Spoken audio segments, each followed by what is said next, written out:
नमस्कार बच्चों, स्वागत है आपका अपने चैनल मैथमेटिक्स ज्ञान में। एक चीज बताइए आप हमें, आपको पता है कि आप कोई भी परीक्षा अगर देते हो तो सबसे ज्यादा टाइम किसी प्रश्न को हल करने में कहां पे खर्च होता है? अगर आप जानने की कोशिश करो तो आपको पता चलेगा कि सबसे ज्यादा टाइम किसी भी क्वेश्चन की कैलकुलेशन में खर्च होता है। मतलब इसका यह हो गया कि किसी बच्चे की कैलकुलेशन जितनी ज्यादा स्ट्रांग होगी उस बच्चे का पेपर उतना ही अच्छा जाता है। अब यहाँ पे प्रॉब्लम यह होती है कि कैलकुलेशन में कितनी आप याद कर सकते हो। याद करने के भी कुछ लिमिटेशंस हैं। इस प्रॉब्लम को दूर करने के लिए मैं आप लोगों के लिए कुछ ट्रिक्स लेके आया हूं। हमारी आज की ट्रिक सबके लिए काम आने वाली है, चाहे आप किसी क्लास के स्टूडेंट हो या फिर आप कंपटीशन एग्जाम देने जा रहे हो या फिर आप अपने बच्चों को पढ़ाने वाले हो, यानी कि बच्चे से लेकर बड़ों तक सबके काम की आज की ट्रिक है। मैं आपको एडिशन, सब्ट्रैक्शन, मल्टीप्लिकेशन, डिवीजन सारी चीजों के शॉर्टकट बताने वाला हूं। तो वीडियो को लास्ट तक जरूर देखिएगा और अगर आपने अभी तक चैनल को सब्सक्राइब नहीं कर रखा है तो तुरंत सब्सक्राइब जरूर कर लीजिएगा ताकि आप हमारी एक भी वीडियो मिस ना कर पाएं। सबसे पहले हम लोग स्टार्ट करेंगे मल्टीप्लिकेशन से। मल्टीप्लिकेशन आपको दो तरीके से मिलते हैं। एक ऐसे जिनके टेबल आपको पता है, यानी कि मल्टीप्लायर हमारा 2, 3, 4, 5 या फिर 2 डिजिट में ऐसा नंबर है जिसका मल्टीप्लिकेशन टेबल मुझे याद है, जैसे 11, 12, 13 या फिर 20 तक। लेकिन 20 के बाद का जैसे ही टेबल आता है हमारे लिए प्रॉब्लम क्रिएट हो जाती है। उसके बाद चाहे हमको 2 डिजिट को 2 डिजिट से मल्टीप्लाई करना हो, 3 को 3 से करना हो या फिर 3 को 2 से करना हो, 4 को 3 से करना हो, 4 को 5 से करना हो, यानी कैसा भी मल्टीप्लिकेशन आए, मेरे पास एक लंबी कैलकुलेशन की लिस्ट होती है और उस कैलकुलेशन में कम से कम 4 से 5 मिनट खर्च हो जाता है और ये टाइम इफेक्ट करता है आगे के क्वेश्चंस को सॉल्व करने में। तो हमारी ये वीडियो आपके लिए इसी टाइम को बचाने वाली है। आज के बाद आप कोई कैलकुलेशन आप लंबी कैलकुलेशन के थ्रू नहीं करोगे। मैं मल्टीप्लिकेशन को आपके सामने 4 भागों में पेश करूंगा। पहले भाग में मैं आपको ऐसी संख्याओं का मल्टीप्लिकेशन सिखाऊंगा जो 10 के आगे पीछे हो, 100 के आगे पीछे हो, 1000 के आगे पीछे हो, 10,000 के आगे पीछे हो या ऐसी किसी भी संख्या के आगे पीछे। आगे पीछे का मतलब या तो उससे कम हो या उससे बड़ी हो। तो सबसे पहले उन संख्याओं को देखते हैं जो 10 के आगे पीछे हैं। मींस 10 से छोटी भी हो सकती हैं, 10 से बड़ी भी हो सकती हैं, यानी कि जिनका आधार 10 है। कुछ एग्जाम्पल दिखाना चाहूंगा मैं। मान लीजिए 8 को 9 से गुणा करना पड़ जाए या फिर 7 को 9 से गुणा करना पड़ जाए। ये संख्याएं यहां पे दोनों की दोनों आपके आधार से छोटी हैं, लेकिन कोई जरूरी नहीं कि संख्याएं आधार से छोटी हों, आधार से बड़ी भी हो सकती हैं। मींस 11 को 12 से गुणा करना पड़ सकता है, 13 को 15 से गुणा करना पड़ सकता है। अब आप सोचोगे कि ये इसमें क्या रखा है, ये तो मैं ओरल बता दूंगा। बिल्कुल आप ओरल बता सकते हैं, लेकिन जब तक ये छोटे छोटे नंबर हैं ओरल बता सकते हैं, पर नंबर बड़े हो जाएंगे तो ओरल नहीं बता पाएंगे। और किसी भी चीज का कॉन्सेप्ट जानने के लिए स्टार्टिंग छोटे छोटे नंबर से ही होती है। वीडियो को लास्ट तक देखिएगा, मेरी गारंटी है आज के बाद कितने ही बड़े डिजिट का मल्टीप्लिकेशन करना हो आपको कैलकुलेटर नहीं उठाना पड़ेगा, कैलकुलेटर से पहले आप आंसर निकालोगे। ये 8 है और ये 9 है, बेस हमारे पास 10 है। तो मुझे ये पता करना है कि ये संख्याएं अपने बेस से कितना कम है। तो 8 अपने बेस से 2 कम है, यानी कि 10 में से 8 अगर माइनस कर दो तो रिजल्ट में 2 बचता है। क्योंकि माइनस करने पर बचा इसलिए मैं -2 और दूसरे नंबर के नीचे लिखूंगा। और ये 9 अपने बेस से 1 कम है, यानी कि -1 पहले नंबर के नीचे लिखूंगा। अब मेरा रिजल्ट वर्किंग क्या है, मुझे इन दोनों नंबर्स को आपस में मल्टीप्लाई कर देना है और 1 2 जा 2 और लिखेंगे हम इसको उतने ही डिजिट में जितने बेस में 0 हो। तो बेस में सिंगल 0 है, यानी कि यहां पे मैं जो भी नंबर लिखूंगा वो सिंगल डिजिट में लिखूंगा। अगर कोई मल्टीपल डिजिट यानी डबल डिजिट होता है तो टेंस वाला प्लेस कैरी फॉरवर्ड हो जाएगा, यानी हासिल के रूप में अगले नंबर में जोड़ दिया जाएगा। अब चाहे आप इन दोनों के संख्याओं को सॉल्व कर लो या इन दोनों को सॉल्व कर लो और रिजल्ट यहां पे रख दो, वही आंसर हो जाता है। यानी 8 - 1 कर लो चाहे 9 - 2 कर लो, दोनों ही केस में आना 7 ही है। तो 72 हमारे इस 8 × 9 का मल्टीप्लिकेशन हो गया। ये रूल इस पर भी लागू होता है।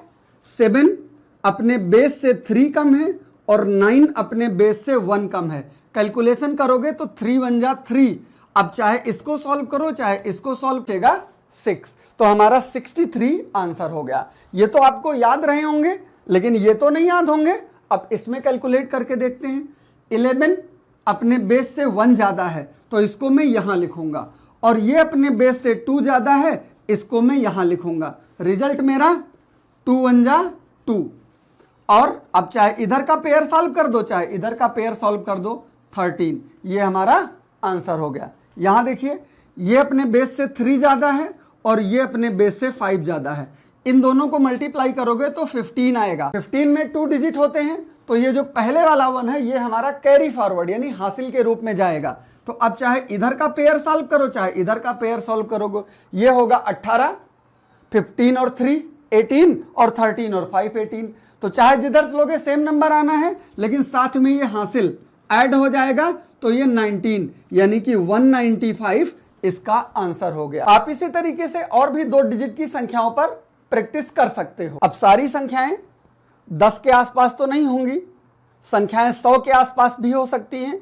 तो हम लोग उन संख्याओं को भी देखते हैं जो 100 के आसपास हैं। 100 के आसपास का मतलब 98 × 97 हो सकती हैं, 88 × 95 हो सकती हैं, 102 × 105 हो सकता है, 111 × 103 हो सकता है। अब इन 4 संख्याओं को देखिए, इसमें से 2 संख्याएं 100 से छोटी हैं और 2 संख्याएं 100 से बड़ी हैं। करके देखते हैं इनको। 98 अपने आधार से 2 कम है, यहां लिख दूंगा। 97 अपने आधार से 3 कम है, यहां लिख दूंगा। और सबसे पहले इन दोनों को मल्टीप्लाई करना है। तो 3 × 2 = 6, 1 ही डिजिट में आंसर आ रहा है। लेकिन बेस हमारा 100 है और 100 में होते हैं 2 0, तो मुझे जो भी रिजल्ट आएगा उसको 2 डिजिट में लिखना होगा। तो आया 6 है, लेकिन 2 डिजिट में हम इसको लिखेंगे 06। उसके बाद चाहे ये पेयर आप सॉल्व कर दो चाहे ये पेयर सॉल्व कर दो। सॉल्व करने का मीन्स अगर माइनस आया हो तो सब्ट्रैक्ट कर दो और प्लस आया हो तो ऐड कर दो, और जो रिजल्ट बनेगा वही हमारा आंसर होगा। इस पर देखते हैं। 88 अपने बेस से 12 कम है और 95 अपने बेस से 5 कम है। अब इनको मल्टीप्लाई करो तो 12 5 = 60, 2 डिजिट हैं तो 0 लगाने की जरूरत नहीं है। अब चाहे इधर का पेयर सॉल्व करो चाहे इधर का पेयर सॉल्व करो, रिजल्ट में बचेगा 83 और यही आंसर हो गया। सेम यही कंडीशन बड़े नंबर पे भी अप्लाई होगी। ये 102 अपने बेस से 2 एक्स्ट्रा है और 105 अपने बेस से 5 एक्स्ट्रा है। अगर इन दोनों को मल्टीप्लाई कर दें तो 5 2 = 10, 2 डिजिट में आंसर आ गया। अब चाहे ये पेयर सॉल्व करो चाहे ये पेयर सॉल्व करो और इसके पहले सॉल्व करके लिख दो और यही आंसर हो जाता है। यहां पे देखिए, ये अपने बेस से 11 एक्स्ट्रा है और ये अपने बेस से 3 एक्स्ट्रा है। इन दोनों को मल्टीप्लाई करोगे 33। अब चाहे इधर का पेयर या फिर इधर का पेयर, कोई भी पेयर सॉल्व कर दोगे, जो रिजल्ट बचेगा वो आंसर होगा। कैलकुलेटर में लिखते रह जाओगे और यहां से आपको आंसर मिल जाएगा। ऐसा भी पॉसिबल है कि संख्याएं 1000 के पास हों, अर्थात 1000 से पहले हों या 1000 से बड़ी हों, यानी उन संख्याओं की बात करेंगे जिनका बेस 1000 के आसपास है। इन संख्याओं को देखिए, ये संख्या अपने बेस यानी 1000 से 3 कम है, वो मैं यहां लिख दूंगा। अब इस संख्या में देखिए बेस से कितना कम है, घटाना भी बहुत आसान होता है। 8 को 10 में से घटाओगे 2, बाकी 8 1 9 8 1 9, यानी कि ये संख्या अपने बेस से 112 कम है। अब रिजल्ट में सबसे पहले मुझे इन दोनों को गुणा करना है और 112 को 3 से गुणा करना कोई बड़ा काम नहीं है, हर बच्चे को 3 का टेबल आता है। तो क्या बनेगा, 3 दूनी 6, 3 इक्कम 3 और 3 इक्कम 3। 1000 में 3 जीरो होते हैं, 3 डिजिट है यानी सही है, मुझे जीरो बढ़ाने या घटाने की जरूरत नहीं है। इसके बाद चाहे इधर का पेयर सॉल्व कर लो और चाहे इधर का पेयर सॉल्व कर लो, ओरल आंसर आ जाएगा। सेम कंडीशन में यहां पर देखिए, ये संख्याएं अपने बेस से 1000 से कम कितनी है पता करना है मुझे, बहुत आसान। कैसे, इकाई को 10 में से घटाओ तो ये बचा 8 और बाकी को 9 में से घटाओ तो 9 में से 3 गया 6 और 9 में से 4 गया 5, यानी कि ये संख्या 1000 से 568 कम है और ये संख्या 1000 से 1 कम है।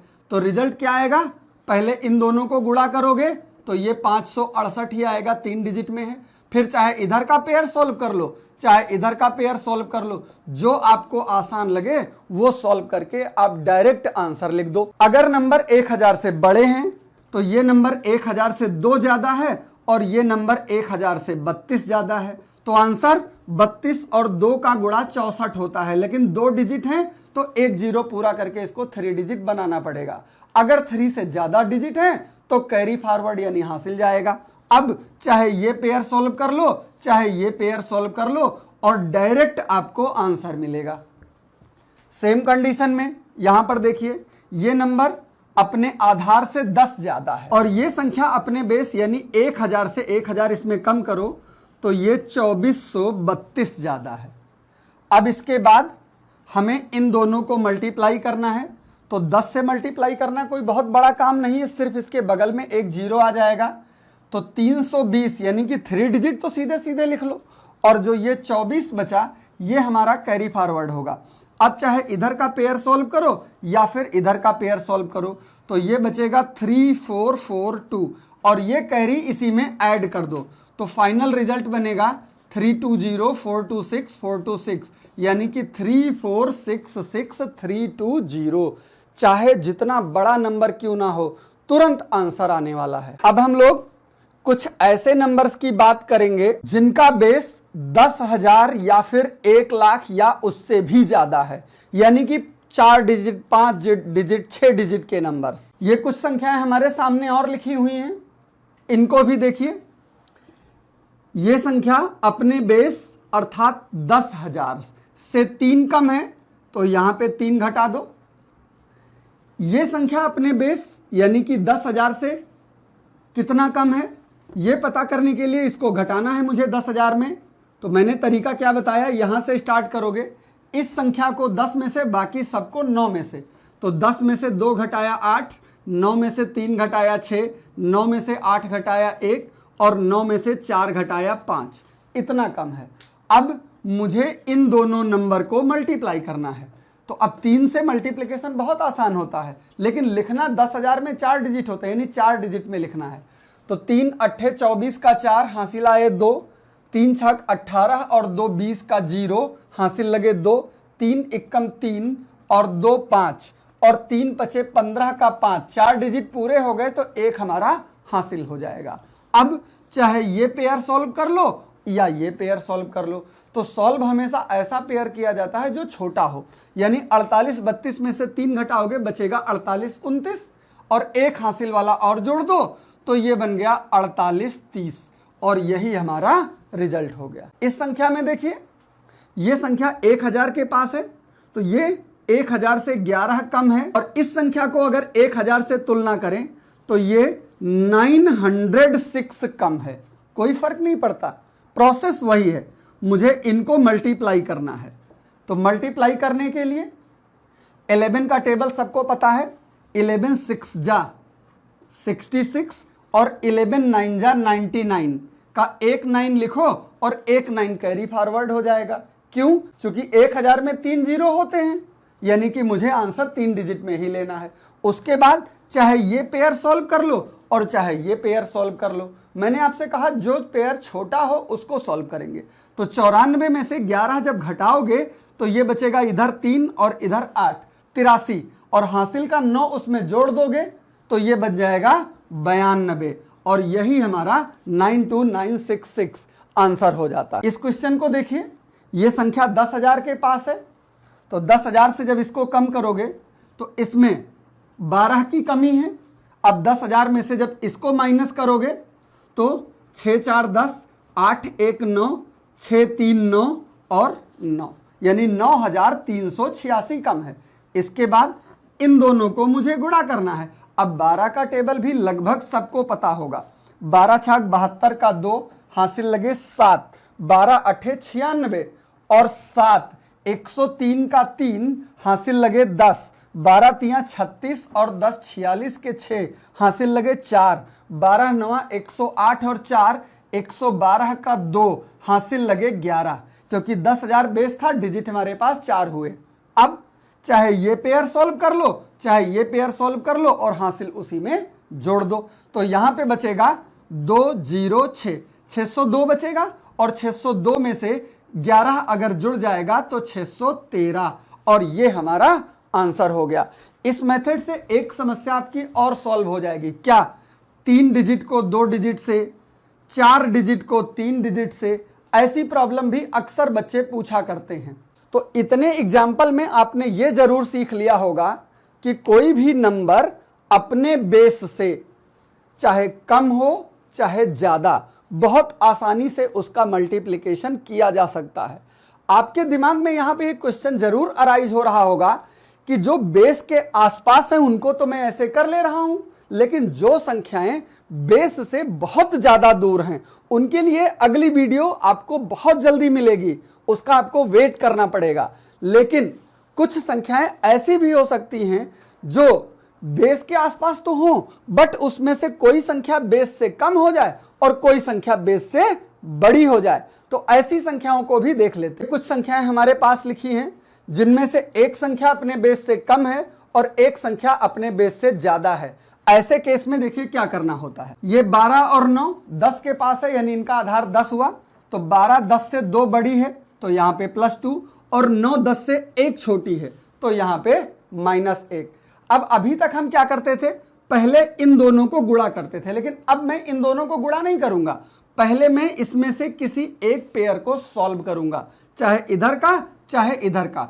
तो ये आया 11। इसके बाद आधार में जितने जीरो हो उतने जीरो इसके आगे बढ़ा देने हैं। तो आधार यहां 10 लिया, 1 जीरो था तो ये 1 जीरो मैंने बढ़ा दिया। अब मुझे इन दोनों को गुणा करके इसमें से माइनस कर देना है। तो 2 1 जा 2, तो 2 जब इसमें माइनस करूंगा तो ये रिजल्ट बनेगा 108, और यही हमारा आंसर हो गया। इसको देखिए, ये 100 के पास है, ये संख्या अपने आधार से 2 कम है तो -2, और ये अपने आधार से 2 ज्यादा है तो +2। तो रिजल्ट में मुझे मिलेगा, चाहे इधर सॉल्व करो चाहे इधर सॉल्व करो, 100। आधार में 2 जीरो होते हैं, 2 जीरो बढ़ा दीजिए। अब 2 दूनी 4, इसमें से घटा दीजिए तो आंसर आएगा 996, और ये हमारा आंसर हो गया।